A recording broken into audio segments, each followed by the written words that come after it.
అందరికీ నమస్కారం అండి.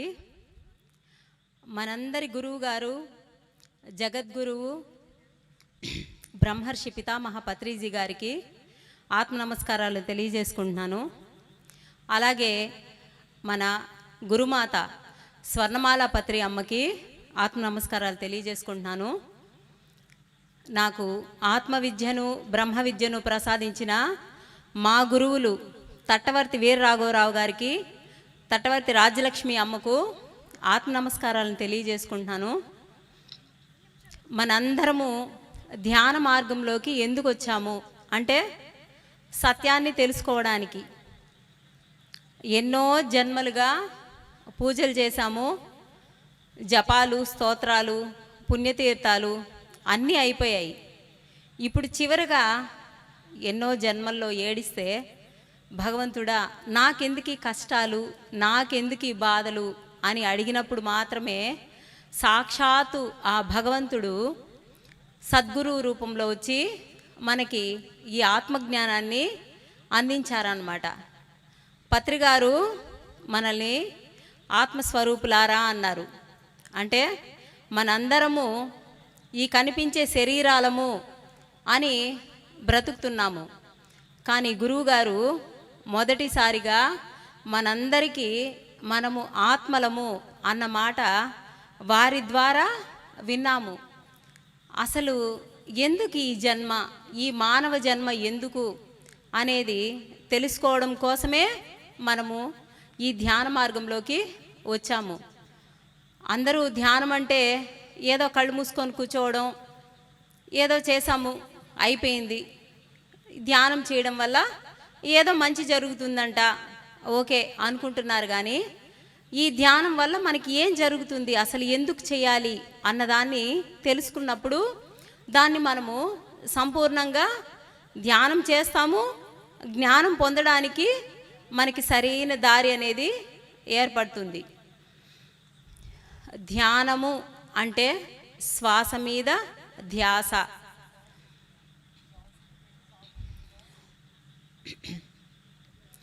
ఉత్తర గీతలో కృష్ణ పరమాత్మ పూజకోటి సమం స్తోత్రం, స్తోత్రకోటి సమం జపం, జపకోటి సమం ధ్యానం, ధ్యానకోటి సమోలయ అని చెప్పారు. అంటే మనము 1,000,000 సార్లు పూజలు చేస్తే ఎంత ఫలితం వస్తుందో ఒక్క స్తోత్రం చదివితే మనకు అంత ఫలితం. స్తోత్రము అంటే విష్ణు సహస్రనామాలు, లలితా సహస్రనామాలు ఎన్నో జన్మల్లో అవన్నీ చదివేశాము. అదేవిధంగా 1,000,000 స్తోత్రం సమో జపః అంటే 1,000,000 సార్లు స్తోత్రాలు చదివితే ఎంత ఫలితమో ఒక్క స్తోత్రం చదివితే అంత ఫలితం. అదేవిధంగా స్తోత్రకోటి సమో జపః అంటే 1,000,000 సార్లు స్తోత్రం చదివితే ఎంత ఫలితమో ఒక్క మాల మీద హరే కృష్ణ మహామంత్రాన్ని జపిస్తే అంత ఫలితం వస్తుందన్నమాట. అదేవిధంగా 1,000,000 సార్లు మనం జపం చేస్తే ఎంత ఫలితమో 1 గంట ధ్యానంలో మనకి అంత ఫలితం వస్తుంది. కాబట్టి ధ్యానం అనేది ఎంత గొప్పదో అందరూ ఆలోచించండి. 1 గంట ధ్యానంలో అప్పుడు మనం ఎన్ని పూజలు చేసినట్టు, అవునా కాదా? కాబట్టి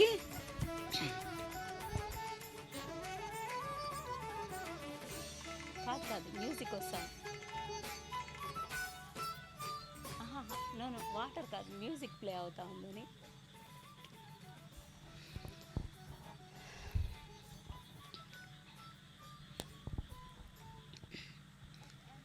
ఒక గంట ధ్యానంలో మనము ఎన్ని పూజలు చేస్తున్నామనేది మనకు మనమే గుర్తించుకోవాలి. చూసారా, ధ్యానం అనేది అన్నిటికన్నా చాలా గొప్పదన్నమాట. చదువులో ఎల్కేజీ నుంచి మొదలుపెట్టి మనం పిహెచ్డికి వస్తే ఏ విధంగా చదువు పూర్తవుతుందో అదేవిధంగా మన ఆధ్యాత్మిక మార్గంలో మనము పూజల నుంచి మొదలుపెట్టి ధ్యాన మార్గంలోకి వచ్చేసాము. అంటే ఇప్పుడు మనము పిహెచ్డికి వచ్చేసాము. ఇప్పుడు ఈ పిహెచ్డిని మనము జాగ్రత్తగా కంప్లీట్ చేసుకోవాలంటే గురువుగారు చెప్పేశారు ఏమని, అందరూ ఆత్మస్వరూపులు అని. కాబట్టి ఈ ఆత్మ జ్ఞానం అంటే ఏంది అనేది తెలుసుకోవడం కోసమే ధ్యానం. అదేవిధంగా అందరూ ఇందాక చెప్పారు కదా, శాకాహార ర్యాలీలు చేస్తున్నారు, పిరమిడ్స్ కట్టిస్తున్నారు, ఎన్నో ఎన్నో కార్యక్రమాలు చేస్తూ ఉన్నారు. కానీ ఈ జ్ఞానాన్ని తెలుసుకున్నప్పుడు మాత్రమే ఈ ధ్యానం యొక్క ఫలితాన్ని మనము పూర్తిగా తెలుసుకోగలుగుతాము. ఆత్మజ్ఞానము ఇది అన్నిటికన్నా ఫైనల్ అన్నమాట. ఇది తెలుసుకుంటే ఇంకా తెలుసుకోవాల్సింది ఏమీ ఉండదు. ఏమంటే భగవద్గీతలో కృష్ణ పరమాత్మ చెప్పారు, అహమాత్మ గుడాకేశ సర్వభూతా సైస్థిత అహమాదిశ్య మధ్యంచ భూతానామంత ఏవచ అని చెప్పారు. అంటే అర్జున, అన్ని ప్రాణులలో ఉన్న ప్రాణాన్ని నేను అన్నారు. అంటే ఒక చీమ దగ్గర నుంచి ఒక దోమ, ఏనుగు, ఇంకా ఎన్ని రకాల జంతువులు, 84 లక్షల జీవరాశుల్లో అన్నింటిలో ఉన్న ప్రాణాన్ని నేను అని ఆయన చెప్తే మనము మత్స్యావతార గోవింద అంటున్నారు, చేపల కూర చేసుకొని తింటున్నారు. కూర్మావతార గోవింద అంటున్నారు, వరాహ అవతార గోవింద అంటున్నారు. అంటే ఆయన వరాహంలో ఉన్నది కూడా నేనే అని చెప్పినా కూడా ఏ ప్రాణిని వదలకుండా అన్నింటినీ చంపి నిర్దాక్షిణ్యంగా తినేస్తున్నారు. మళ్ళీ పాపాలు కర్మలు మూటగట్టుకొని మేమేం చేయలేదు కదా, మాకెందుకు ఈ కష్టాలు, మాకెందుకు ఈ బాధలు అని మళ్ళీ ఏడుస్తూ ఉన్నారు. ఇప్పుడు అర్థమైందా అందరూ పడుతున్న సమస్యలకి కారణం ఏంటో? మనం పడుతున్న బాధలకి కారణం మనమే. ఫస్ట్ ఇది ముఖ్యంగా ప్రతి ఒక్కరూ ఈ శ్లోకంలో భగవంతుడు ఏం చెప్పాడో దాన్ని పట్టుకోవాలి. కాబట్టి అన్ని ప్రాణులలో ఉన్న ప్రాణాన్ని నేను అన్నారు భగవంతుడు. అదేవిధంగా అందుగలడిందులేడని సందేహము వలదు, చక్రి సర్వోపగతుండు, ఎందెందు వెదకి చూసినా అందందే కలడు అని భక్త ప్రహ్లాదుడు ఎప్పుడో చెప్పేశాడు. అయినా కూడా ఎవరికీ నమ్మకం లేదు. అందరూ పూజలు చేస్తున్నారు. ఎందుకు చేస్తున్నారు? కోరికలతో చేస్తున్నారు. ఇల్లులు కట్టాలి, డబ్బులు సంపాదించాలి, బాగా నగలు తీసుకోవాలి, కార్లు కావాలి, ఇంకా ఏవేవో వాళ్ళ కోరికలతో ధ్యానం చేస్తున్నారు, కోరికలతో భగవంతుడి చుట్టూ తిరుగుతూ ఉన్నారు. కానీ ఎవరు కూడా అన్నింట్లో ఉన్నది నేనే అని భగవంతుడు చెప్పాడు కదా అన్న సత్యాన్ని ఎవరు ఆలోచించడం లేదు. ఎందుకంటే దాన్ని ఆలోచించే అంత ఓపిక కూడా ఎవరికీ లేదు. మేము అనుకున్నవి జరగాలి, మాకు ఈ పనులు కావాలి అని ఈ మాయలో పడిపోయి అసలైన సత్యాన్ని గ్రహించుకోలేకపోతున్నారు. అదేవిధంగా శిలలను చూసి శివుడని భావింతురు, శిలలు శిలలే కానీ శివుడు కాదు, తనలోని శివుని తానేల ఎరుగడో విశ్వధాభిరామ వినురవేమ అని వేమన చెప్పేశారు. అంటే మనం ఇప్పుడు శివరాత్రి వచ్చింది, అందరూ గుడికెళ్ళి ఆ శివుడికి అభిషేకాలు చేస్తున్నారు, పూజలు చేస్తున్నారు, మొక్కులు మొక్కేస్తున్నారు, కొబ్బరికాయలు కొడుతున్నారు. కానీ అసలు ఏం చెప్పారు ఈ యోగులు మహర్షులు అని తెలుసుకునే అంత శక్తి కూడా ఎవ్వరికీ లేదు. మహానుభావులు మనందరి మీద దయతో ప్రేమతో ప్రజలందరూ ఇంత ఇబ్బంది పడుతున్నారు కదా, అందరికీ సత్యాన్ని తెలియచేయాలి అని భగవంతుడు ఎప్పటికప్పుడు సద్గురువుల రూపంలో, ఒక యోగులు, ఒక మహర్షుల రూపంలో వచ్చి మనకి సత్యాన్ని చెప్తూనే ఉంటారు. కానీ మనం ఎప్పుడు కూడా అవి వినమన్నమాట. ఎందుకంటే అవి వినే అంత ఓపిక కూడా మనకెవ్వరికీ లేదు. అది విన్నా ఏదో ఒక కథలాగా వింటాము, వదిలేస్తాము. మళ్ళీ మనం చేయాల్సింది దేవుడా నాకు ఇది ఇవ్వు, దేవుడా నాకు అది ఇవ్వు అని దేవుణ్ణి పట్టుకొని కోరికలు కోరుతూ ఉంటాము. భగవంతుడు ఉన్నాడు, ఎక్కడున్నాడు అనేది ఫస్ట్ తెలుసుకోవాలి. మన గురువుగారు మనకి చెప్పింది అదే. ముక్కులోని గాలి ముక్తికి మరి దారయ్య అని వేమన చెప్పారు. అదేవిధంగా అన్నమాచార్యుల వారు ఊపిరిలో గని ఉన్నది యోగీంద్రులకు అన్నారు. మరి వాళ్ళంతా టైంపాస్ కోసం చెప్పారా? మరి ఎవరైనా ఎప్పుడైనా వాళ్ళు ఎందుకు చెప్పారు అని దాని గురించి ఆలోచిస్తున్నారా? లేదు. ఏదో జరిగిపోవాలి, మన కోరికలు తీరాలి అని ఈ ఆలోచన తప్ప సత్యాన్ని తెలుసుకోవాలి అన్న ఆలోచన ఎవరికీ లేదు. కాబట్టి ఎప్పుడైతే భూమి మీద అధర్మం ఎక్కువైపోతుందో, అదేవిధంగా సాధు సజ్జనులను ఉద్ధరించడానికి నేను మళ్ళీ మళ్ళీ జన్మ తీసుకుంటాను అని కృష్ణ పరమాత్మ గీతలో చెప్పారు. అందువల్ల ఇప్పుడు మనందరి మీద దయతో సాక్షాత్తు ఆ నారాయణుడే పత్రిజీ రూపంలో వచ్చి మనందరికీ మీరు ఆత్మస్వరూపులు, మీరు కనిపించే ఈ శరీరాలు కాదు అని వారు చెప్పారు. భగవద్గీత మనిషికి మాన్యువల్, మనిషి ఏ విధంగా జీవించాలి, ఏమి చేస్తే మానవుడు ముక్తుడవుతాడు అని భగవానుడు చెప్పాడు.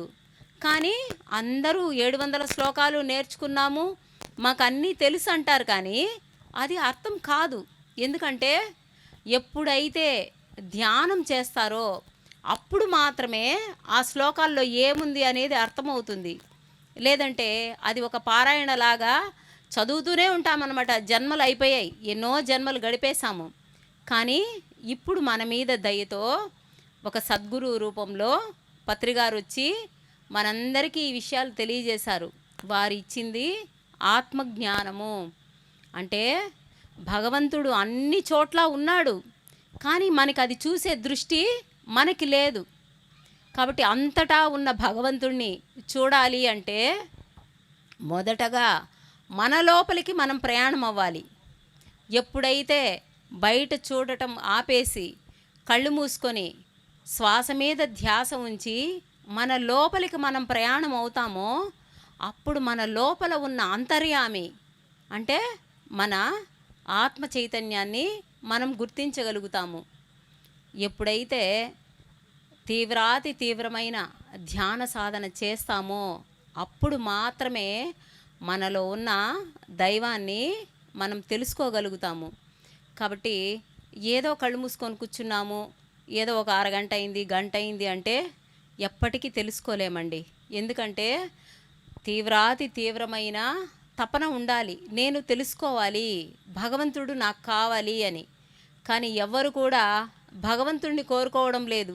కోరికలు కోరికలు కోరికలు, మేము అనుకున్నవి జరిగిపోవాలి అని ఈ మాయలో పడిపోయి నిజమైన భగవంతుణ్ణి మర్చిపోతున్నారు. కాబట్టి మాయని జయించాలి, ముక్తిని మోక్షాన్ని పొందాలంటే గురువుగారు చెప్పిన శ్వాస మీద ధ్యాస ఉంచి ధ్యానం చేస్తూ అందుగలడిందులేడని సందేహము వలదు అన్నట్టు అంతటా ఉన్న నారాయణుణ్ణి చూడగలగాలి. చూడాలంటే మన దేవీ దేవతలందరూ తెలుసు కదా, పరమేశ్వరుడు ఎప్పుడు ఏం చేస్తూ ఉంటారు, ధ్యానంలో ఉంటారు. పార్వతీ అమ్మ ధ్యానంలో ఉంటారు.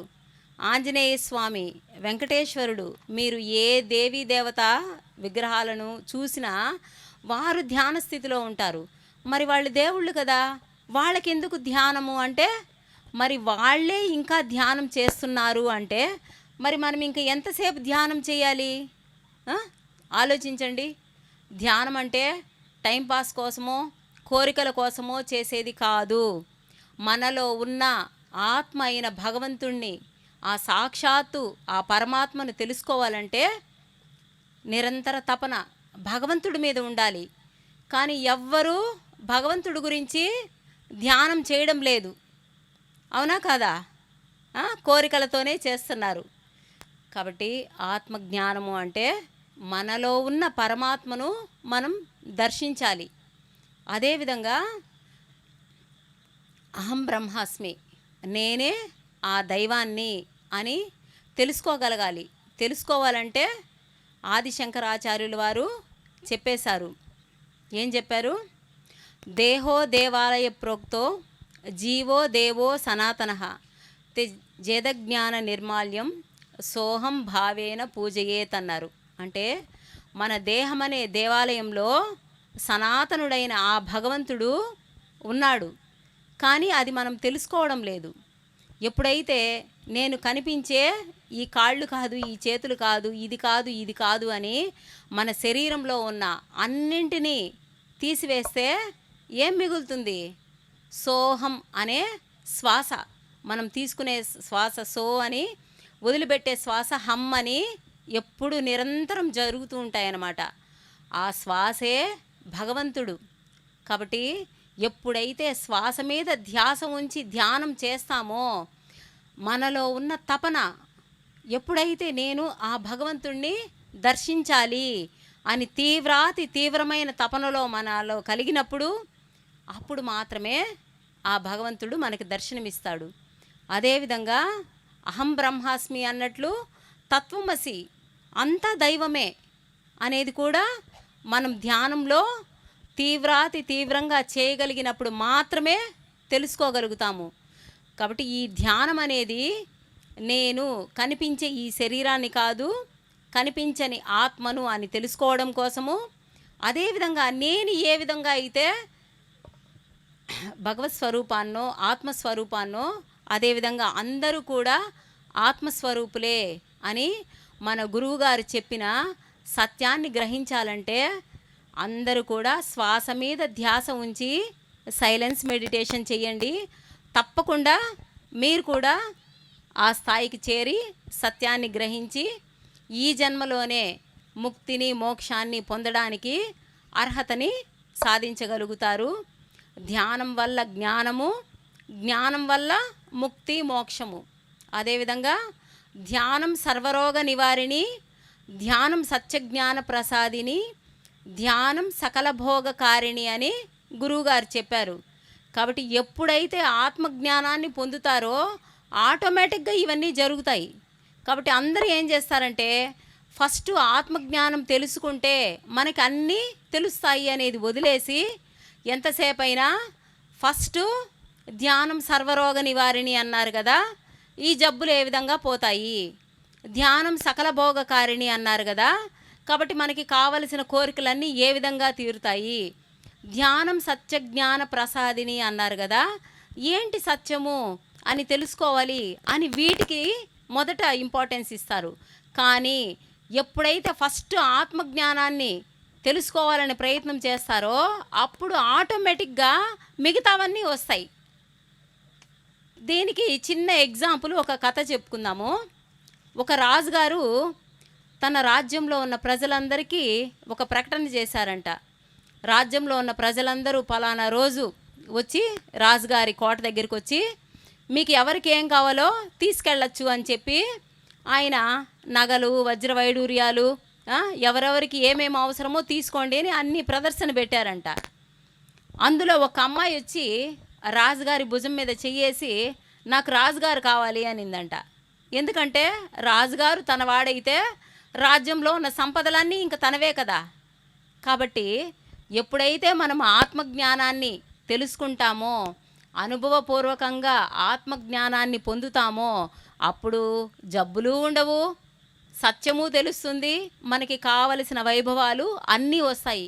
కాబట్టి మొదట అందరూ ఆరోగ్యం కోసమో, డబ్బుల కోసమో, కోరికల కోసమో సంకల్పాలు పెట్టి ధ్యానం చేయాల్సిన అవసరం లేదు. ఆత్మజ్ఞానము, నేను ఆత్మస్వరూపాన్ని, నేనే దైవాన్ని, సాక్షాత్తు ఆ భగవంతుడు, ఆ పరమాత్మ నాలో శక్తిగా, చైతన్యంగా, జ్ఞానంగా ఉన్నారు అన్నదాన్ని తెలుసుకునే ప్రయత్నం చేయండి. ఎప్పుడైతే ఆత్మజ్ఞానం మీకు కలుగుతుందో, లోపల ఉన్న భగవంతుడు ఎప్పుడు దర్శనం ఇస్తారో ఆటోమేటిక్గా మనం అడగాల్సిన పనే లేకుండా మనము కోరనివి, మనకి అవసరమైనవి అన్నీ తీసుకొచ్చి భగవంతుడు మన ముందు ఉంచుతాడు. కాబట్టి ఫస్ట్ ధ్యానులు చేయాల్సిన పని ఆత్మజ్ఞానులు కావాలి. ఆత్మజ్ఞానం పొందినప్పుడు మాత్రమే జీవన్ముక్తి వస్తుంది. కాబట్టి అందరూ ధ్యానము చేసి జ్ఞానం పొందాలి. జ్ఞానం వల్ల ముక్తి మోక్షం. ఓకేనమ్మా?